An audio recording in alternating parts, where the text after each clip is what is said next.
कहते हैं रात का सन्नाटा, दिल की बातें और मीठी कहानियां नींद को अपने आप बुला लेती है। तो चलिए आज एक ऐसी ही कहानी सुनते हैं, सोने की चिड़िया। अगर आप भी नींद को अपने पास बुलाना चाहते हैं तो बस आंखें बंद कीजिए और इस सुकून भरी कहानी में डूब जाइए। बहुत पुराने जमाने की बात है। एक राजा था। उसके महल में एक बहुत सुंदर बाग था। बाग में तरह तरह के फूलों के पौधे और अनेक प्रकार के मीठे फलों के पेड़ थे। लेकिन इस बाग में सबसे आश्चर्यजनक चीज थी, एक सेब का पेड़ था जिसमें सोने के सेब लगते थे। राजा ने इस पेड़ की देखभाल का खास इंतजाम कर रखा था। जब इसके फल पकते थे तो चौकीदार रात दिन पेड़ का पहरा दिया करते थे ताकि कोई सोने का सेब चुरा कर न ले जाए। लेकिन एक दिन की बात है कि बाग के माली ने जब सोने के सेबों को गिना तो उसमें से एक सेब गायब था। उसने दौड़कर राजा को खबर दी। राजा फौरन बाग में पहुंचा। उसे यह देखकर बड़ा आश्चर्य हुआ कि देखभाल का इतना पक्का इंतजाम होने पर भी एक सेब किसी ने चुरा लिया। उसने ऐलान किया कि कोई सोने के सेब को चुराने वाले चोर का पता देगा, उसे इनाम दिया जाएगा। सबसे बड़े राजकुमार ने राजा से कहा कि रात में वह पहरा देगा और चोर को पकड़ने की कोशिश करेगा। राजा ने उसको इसकी इजाजत दे दी। बड़ा राजकुमार रात में पहरा देने लगा, लेकिन 2 घंटे बाद ही उसे नींद आ गई और वह सो गया। सुबह उठकर जब उसने सेबों को गिना तो वह देखकर चकित रह गया कि रात भर में एक और सेब गायब हो गया था। इसके बाद दूसरी रात को मंझले राजकुमार ने पहरा देने का काम संभाला। उसे भी नींद आ गई और तीसरा सेब चोरी हो गया। राजा बहुत चिंतित था। दरबारियों की भी समझ में नहीं आ रहा था कि क्या किया जाए। सब लोग उदास बैठे थे कि इतने में सबसे छोटा राजकुमार आया और उसने कहा कि आज की रात मैं पहरा दूंगा और चोर को पकड़ूंगा। राजा इस राजकुमार से खुश नहीं रहता था। वह उसे मूर्ख भी मानता था। उसने उसे डांटते हुए कहा, तुम क्या समझते हो?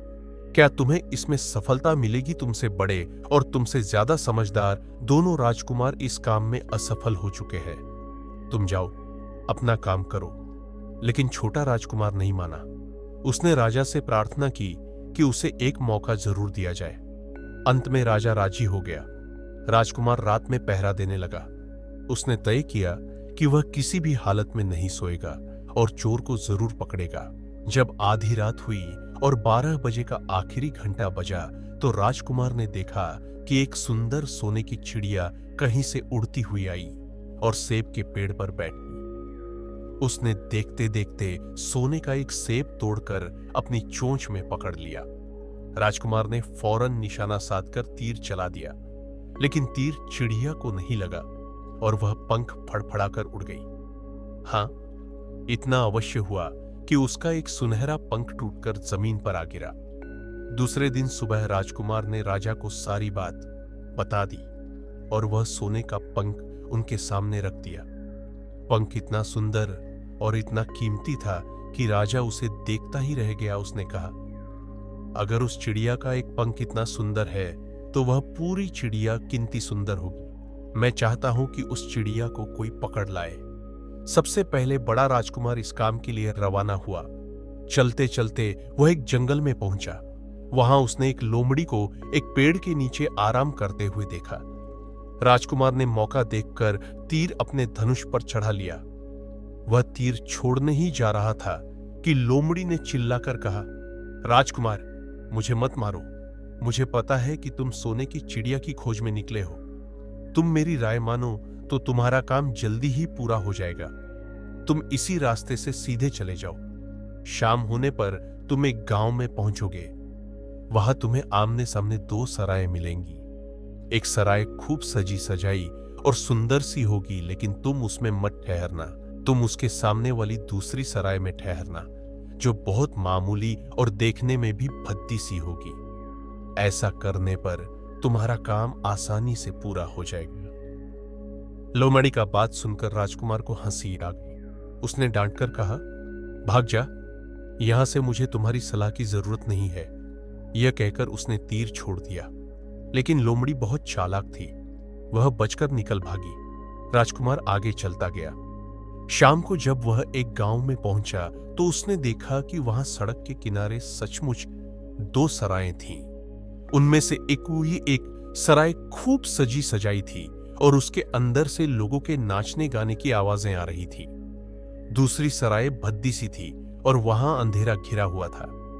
राजकुमार सजी सजाई सराय में ठहर गया।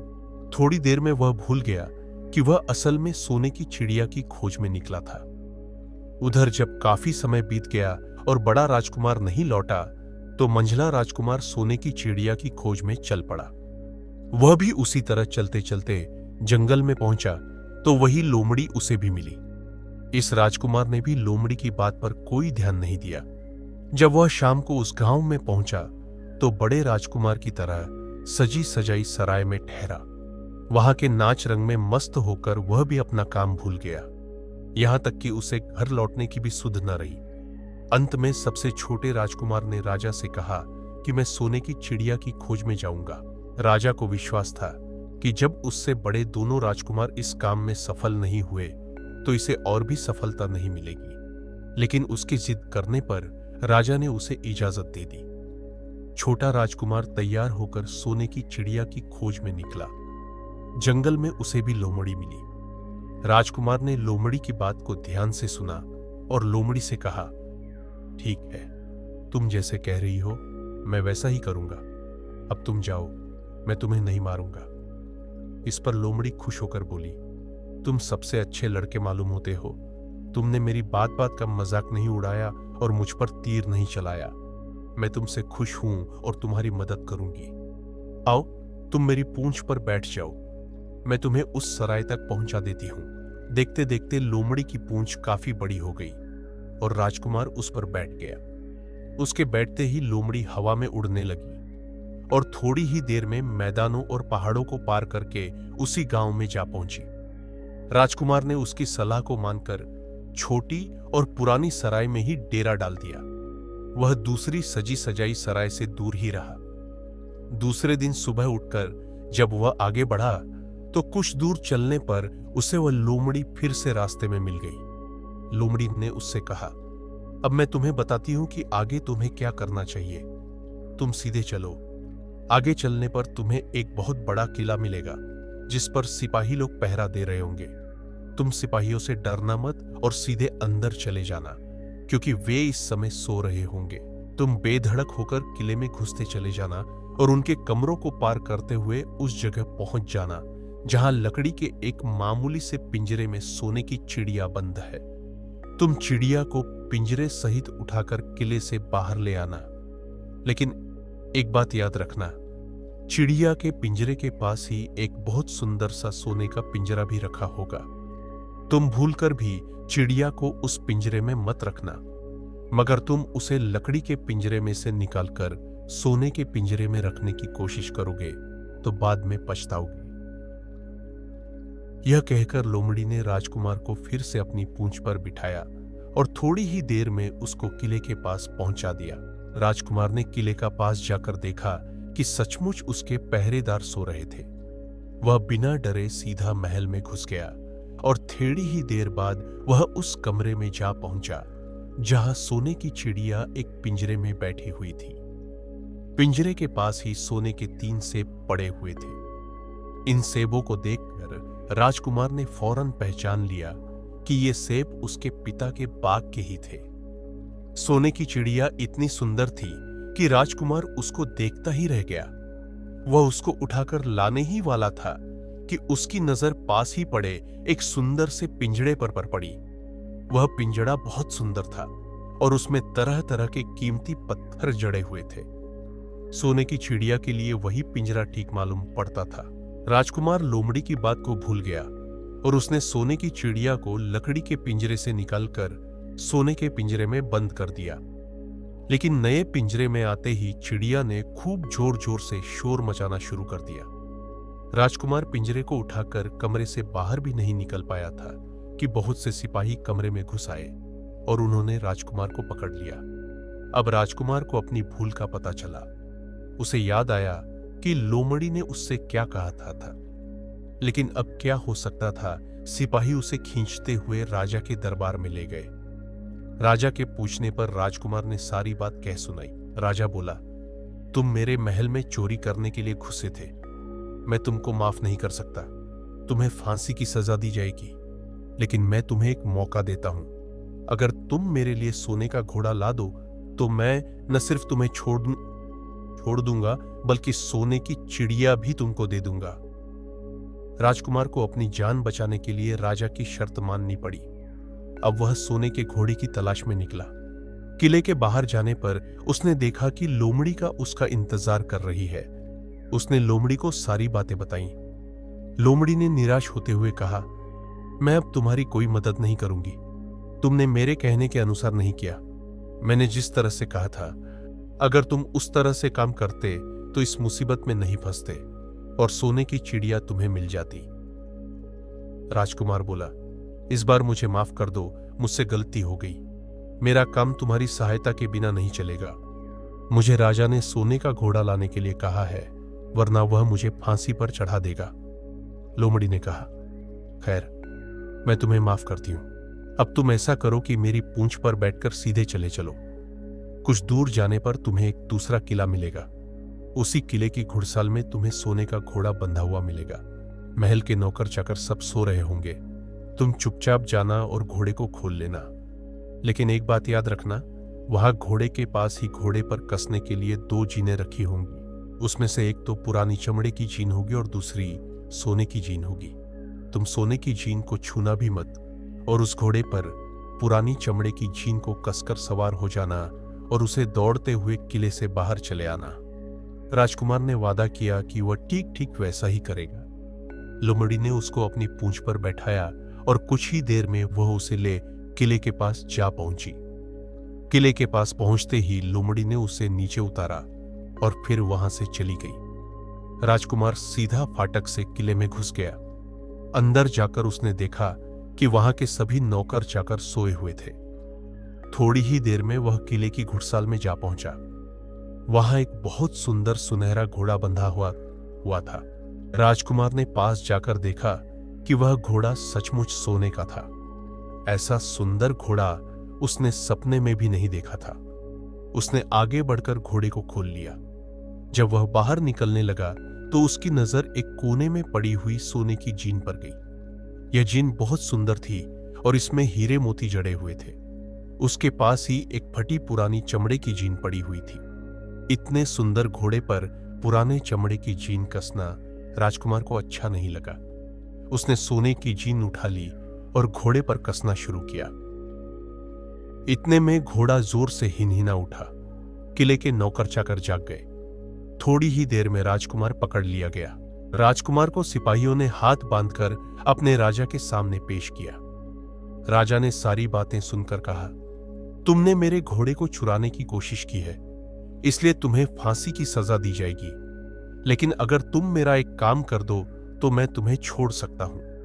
यहां से कुछ ही दूर एक सोने का महल है और उसमें बहुत सुंदर राजकुमारी रहती है। अगर तुम अपनी जान बचाना चाहते हो तो उस राजकुमारी को मेरे पास ले आओ। तुम्हें इनाम में यह सोने का घोड़ा दे दूंगा। बेचारा राजकुमार वह फिर से एक नई मुसीबत में फंस गया। उसे मजबूर होकर राजा की शर्त माननी पड़ी। अब वह सोने के महल की खोज में निकला। कुछ दूर चलने पर फिर उसे वह लोमड़ी मिली। पता नहीं कैसे लोमड़ी को सारी बातें मालूम हो गई थी। वह बोली, देखो, तुमने इस बार भी मेरी बात नहीं मानी। मेरी बात मान जाते तो यह नई मुसीबत तुम्हारे गले नहीं पड़ती। खैर, मुझे तुम पर दया आ रही है। मैं तुम्हारी मदद करूंगी। चलो, मैं तुमको सोने के महल के पास पहुंचाई देती हूं। तुम महल के बाहर ही कहीं पीछे छिपे रहना। जब उसमें से शाम को राजकुमारी तालाब में नहाने के लिए बाहर आए तो तुम आगे बढ़कर उसका हाथ पकड़ लेना। जैसे ही तुम उसको छुओगे, राजकुमारी तुम्हारे साथ आने के लिए राजी हो जाएगी। लेकिन एक बात याद रखना, तुम उसको वहां से अपने साथ ले आना। उसे वापस महल में मत जाने देना। वह तुमसे कहेगी कि मैं अभी अपने माता पिता से मिलकर आती हूं, लेकिन तुम उसकी बातों में मत आना, वरना फिर मुसीबत में फंस जाओगे। यह कहकर लोमड़ी ने फिर से अपनी पूंछ फैला दी और राजकुमार उस पर बैठ गया। देखते देखते लोमड़ी हवा में उड़ती हुई कुछ देर बाद सोने के महल के पास जा पहुंची। महल के पास पहुंचते ही राजकुमार एक पेड़ की आड़ में छिपकर बैठ गया। शाम को जब राजकुमारी नहाने के लिए किले से बाहर आई तो राजकुमार ने हिम्मत करके आगे बढ़कर उसका हाथ पकड़ लिया। उसके छूते ही राजकुमारी उसके साथ चलने के लिए तैयार हो गई। वह बोली, राजकुमार, तुम मुझे जहां भी ले जाना चाहोगे मैं तुम्हारे साथ चलूंगी, लेकिन मुझे थोड़ी देर के लिए अपने माता पिता से मिलाने दो। राजकुमार ने कहा, नहीं, यह नहीं होगा, तुम्हें तुरंत मेरे साथ चलना पड़ेगा। लेकिन राजकुमारी रोने लगी। इतनी सुंदर राजकुमारी को रोते देखकर राजकुमार का मन पिघल गया। अंत में वह राजी हो गया और बोला, जाओ, थोड़ी देर के लिए माता पिता से मिलाओ, लेकिन फिर तुरंत बाहर चली आना। लेकिन राजकुमारी ने जैसे ही किले में पैर रखा, किले के पहरेदार जाग गए और उन्होंने राजकुमार को पकड़ लिया। राजकुमार बहुत पछताया, लेकिन अब क्या हो सकता था। सिपाहियों ने उसे अपने राजा के सामने पेश किया। राजा बहुत निराश था। उसने उसी वक्त हुक्म दिया, इस राजकुमार को फौरन फांसी पर चढ़ा दिया जाए। यह सुनकर राजकुमार रोने गिड़गिड़ाने लगा। इस पर राजा ने थोड़ी देर विचार करने के बाद कहा, मैं अपनी आज्ञा वापस नहीं ले सकता, लेकिन अगर तुम मेरा एक काम कर दो तो तुम्हारी जान बच सकती है। हमारे किले के ठीक सामने यह जो बड़ा पहाड़ है, इसके कारण हमारे किले की सुंदरता नष्ट होती है। अगर तुम 8 दिन में इस पहाड़ को खोदकर साफ कर दो तो हम तुम्हें क्षमा कर देंगे और राजकुमारी का विवाह तुम्हारे साथ कर देंगे। राजकुमार किले के बाहर आकर पहाड़ को देखने लगा। उसके हाथ में एक छोटी सी कुदाली थी। उसकी समझ में नहीं आ रहा था कि इतना बड़ा पहाड़ 8 दिन में वह कैसे खोद सकेगा। फिर भी उसे अपनी जान तो बचानी ही थी, इसलिए वह पहाड़ खोदने लगा। धीरे धीरे 7 दिन बीत गए। इतने दिन तक लगातार खोदने पर भी पहाड़ का सिर्फ एक कोना ही खोद सका। वह दुखी होकर बैठ गया। उसे अब अपने पर बहुत अधिक क्रोध आ रहा था। वह मन में कहने लगा कि अगर मैंने लोमड़ी की बात मान ली होती तो कितना अच्छा होता। लोमड़ी ने मुझको हर बार ठीक सलाह दी और मैं हर बार उसका कहना न मानकर नई से नई मुसीबत में फंस जाता हूं। राजकुमार इस तरह सिर झुकाए बैठा था कि अचानक उसे अपने पैरों के पास लोमड़ी की पूंछ हिलती दिखाई दी। उसने नजर उठाकर देखा, सचमुच वही लोमड़ी खड़ी थी। लोमड़ी ने मुस्कुराते हुए कहा, क्यों, क्या हाल है? इस बार तो तुम्हारी मदद करने की मेरी जरा भी इच्छा नहीं थी, लेकिन मैं 7 दिन से तुमको पहाड़ खोदते हुए देख रही हूं। मुझे दया आ गई और मैं तुम्हारी मदद के लिए चली आई।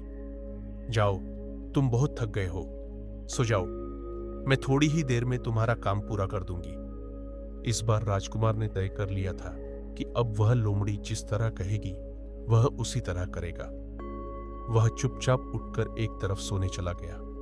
थोड़ी ही देर में उसे नींद आ गई। सुबह जब वह सोकर उठा तो उसे अपनी आंखों पर विश्वास नहीं हो रहा था। वहां कहीं भी पहाड़ का नाम नहीं था और महल का सुंदर दृश्य दिखाई दे रहा था। राजकुमार सीधा राजा के पास पहुंचा। राजा उसके काम पर बहुत खुश था। उसने तुरंत अपने वादे के अनुसार राजकुमारी के साथ उसका विवाह कर दिया।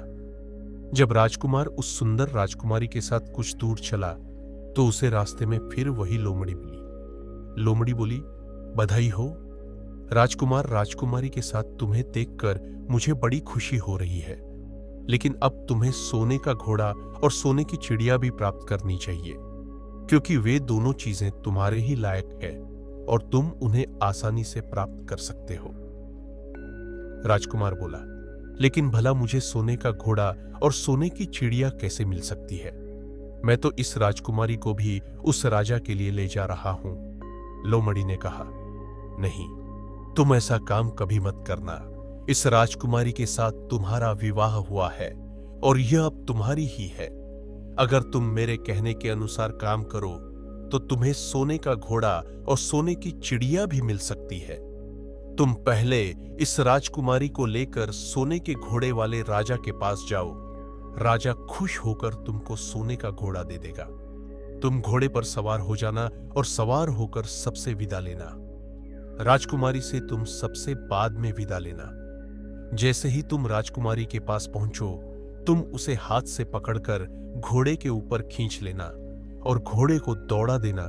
सोने का घोड़ा इतना तेज दौड़ता है कि दुनिया का तेज से तेज घोड़ा भी उसकी बराबरी नहीं कर सकता। जाओ, तुम पहले इतना काम पूरा करो, इसके बाद आगे का काम मैं तुम्हें बाद में बताऊंगी। मैं तुम्हें वहां रास्ते में मिलूंगी। राजकुमार ने ठीक वैसा ही किया जैसा लोमड़ी ने उससे कहा था। जब सोने के घोड़े वाले राजा ने खुश होकर उसे इनाम में सोने का घोड़ा दिया तो राजकुमार उस पर सवार हो गया और उससे विदा लेने लगा। अंत में वह राजकुमारी को उठाकर घोड़े को तेजी से दौड़ाता हुआ किले से बहुत दूर निकल आया। रास्ते में एक पेड़ के नीचे लोमड़ी उसका इंतजार कर रही थी। उसे देखकर लोमड़ी बोली, शाबाश, अब तुम सोने की चिड़िया भी प्राप्त कर लो। जब तुम सोने की चिड़िया वाले राजा के पास पहुंचोगे तो वह इस घोड़े को देखकर बहुत खुश होगा। तुम उससे कहना कि पहले सोने की चिड़िया का पिंजरा मेरे हाथ में दे दो, तब मैं यह घोड़ा तुमको दूंगा। जब वह पिंजरा तुम्हारे पास लाए तो तुम पिंजरा उसके हाथ से छीन लेना और घोड़े को दौड़ा देना। बस ऐसे चिड़िया तुमको मिल जाएगी और कोई तुम्हें पकड़ भी नहीं सकेगा। इस बार भी राजकुमार ने ठीक वैसा ही किया। वह राजकुमारी के साथ ही घोड़े पर बैठा रहा और जब राजा ने उसके हाथ में सोने की चिड़िया का पिंजरा दिया तो उसने देखते देखते एड्ढे मार दी और सोने का घोड़ा हवा से बातें करने लगा। कुछ दूर चलने पर लोमड़ी उसे मिली। राजकुमार ने उससे कहा, तुमने मेरी बड़ी मदद की है। तुम्हारी वजह से मुझे न सिर्फ सोने की चिड़िया मिली बल्कि सोने का घोड़ा और इतनी सुंदर राजकुमारी भी मिल गई। बताओ, मैं तुमको क्या इनाम दूं? मैं तुमको कुछ न कुछ जरूर देना चाहता हूं। लोमड़ी ने कहा, अगर तुम खुश हो तो मेरा एक काम कर दो। तुम एक तीर चलाकर मुझे मार दो। इस समय तुम यही सबसे बड़ा काम मेरे लिए कर सकते हो। राजकुमार ने कहा, भला यह कैसे हो सकता है? तुमने मेरी इतनी मदद की और मैं बदले में तुम्हें मार दूं? मुझसे यह नहीं होगा। यह सुनकर लोमड़ी बड़ी दुखी हुई और बोली, अगर तुम मेरा यह काम नहीं कर सकते तो फिर ठीक है, जाओ, लेकिन मैं तुम्हारी भलाई के लिए ही कह रही हूं कि तुम दो बातें जरूर याद रखना। एक तो तुम किसी कुएं की दीवार पर मत बैठना और दूसरे तुम ऐसे लोगों के लिए धन मत खर्च करना जिन्हें फांसी मिलने वाली हो। राजकुमार बोला, भाई तुम भी अजीब हो, तुम्हारी बातें मेरी समझ में ही नहीं आती। भला मैं कभी कुएं की दीवार पर क्यों बैठूंगा और ऐसे आदमियों पर धन क्यों खर्च करूंगा जिनको फांसी दी जाने वाली हो। लेकिन लोमड़ी ने उसकी बात का कोई जवाब नहीं दिया और अलविदा कहकर वहां से चली गई। राजकुमार सोने का घोड़ा दौड़ता हुआ आगे बढ़ा। राजकुमारी उसके साथ ही बैठी हुई थी और सोने की चिड़िया का पिंजरा उसके हाथ में था। कुछ ही देर में राजकुमार उस छोटे गांव में जा पहुंचा जिसमें वे दोनों सराएं थीं।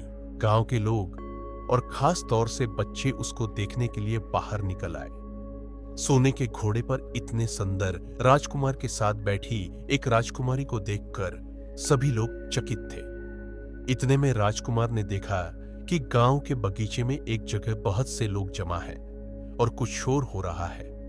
राजकुमार के पूछने पर लोगों ने बताया कि वहां दो आदमियों को फांसी देने की तैयारी हो रही है। राजकुमार उधर ही चल पड़ा। वहां पहुंचने पर उसने पहचान लिया कि जिन आदमियों को फांसी दी जाने वाली थी वे और कोई नहीं बल्कि उसके ही भाई थे। वे लोग तब से उसी सजी सजाई सराय में रह रहे थे और तरह तरह के बुरे काम करते थे। वे जुआ भी खेलते थे और जुए में बहुत सा धन हार चुके थे। उन्होंने लोगों से बहुत सा रुपया भी उधार लिया था। इन्हीं सब बातों से चिढ़कर अब गांव वाले उन्हें फांसी पर चढ़ाने जा रहे थे। राजकुमार भला यह कैसे होने देता। उसने लोगों से कहा कि मुझसे रुपया ले लो और इन लोगों को छोड़ दो। उसके बहुत कहने सुनने पर लोग राजी हो गए और उन्होंने उन दोनों आदमियों को रिहा कर दिया। राजकुमार अपने भाइयों को छुड़ाकर आगे चला। कुछ दूर चलने पर जंगल में उन्हें एक कुआं दिखाई दिया। इस पर राजकुमार के कुछ देर कुएं के पास आराम करते हैं। वहां ठंडा पानी पीने के बाद हम लोग आगे चलेंगे। राजकुमार राजी हो गया। अब तक वह यह भी भूल चुका था कि लोमड़ी ने विदा होते समय उससे क्या कहा था। वह घोड़े से उतरकर कुएं की दीवार पर बैठ गया और आराम करने लगा। उसके दोनों भाइयों ने मौका देखकर उसे कुएं में धकेल दिया।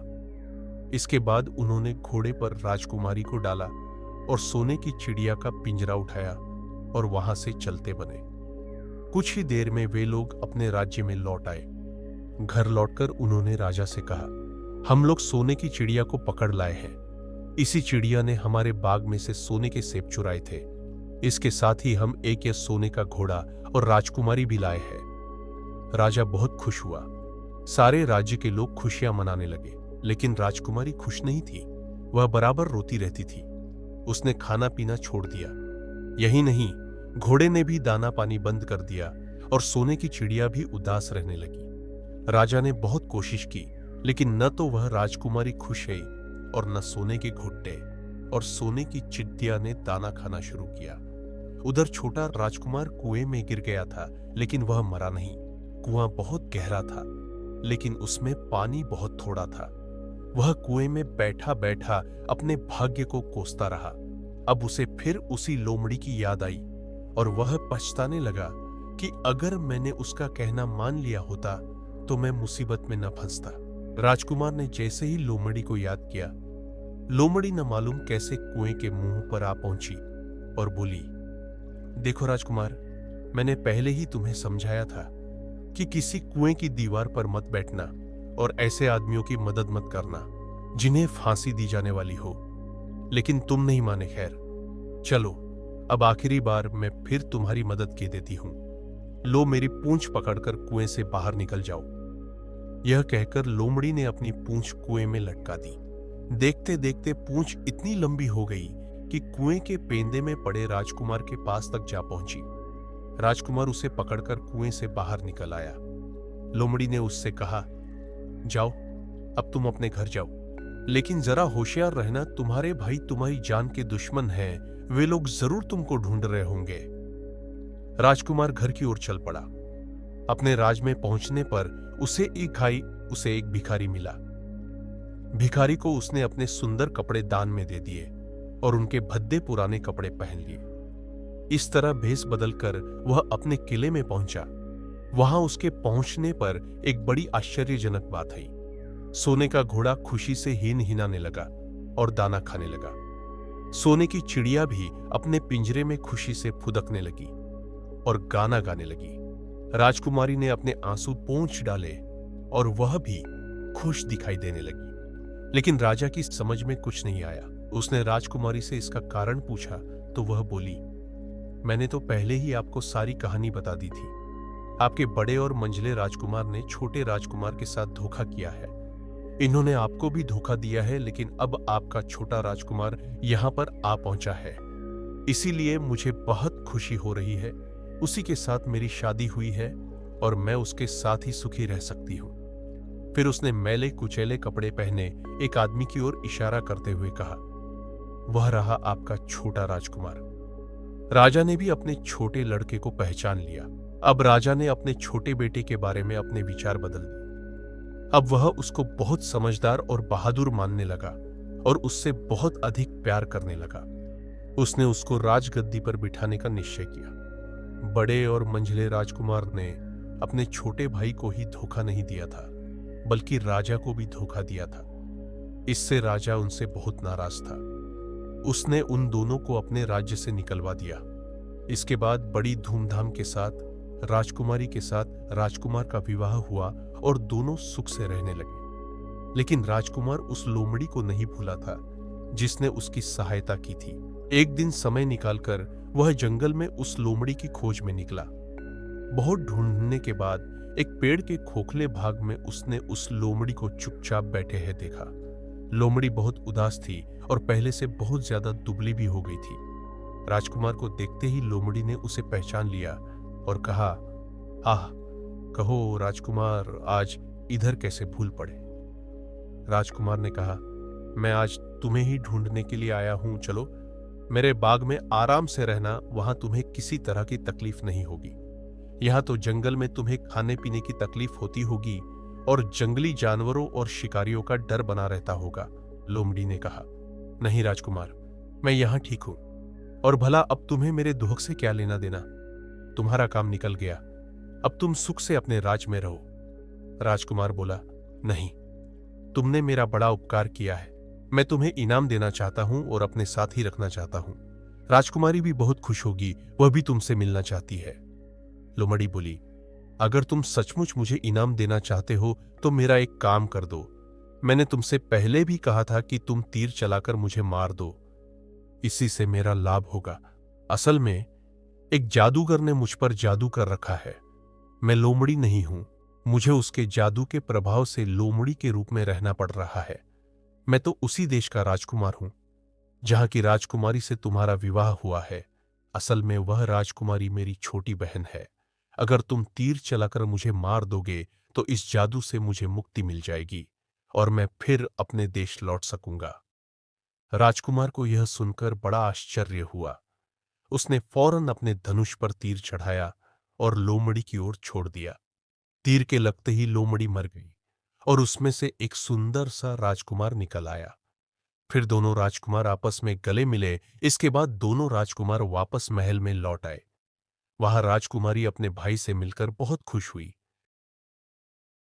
कहानी समाप्त। अगर आपको यह कहानी पसंद आई हो तो वीडियो को लाइक करें, कमेंट में अपनी राय दें और चैनल सब्सक्राइब करें। जल्द ही मिलेंगे एक नई कहानी के साथ। सुनते रहिए मेरी किताब।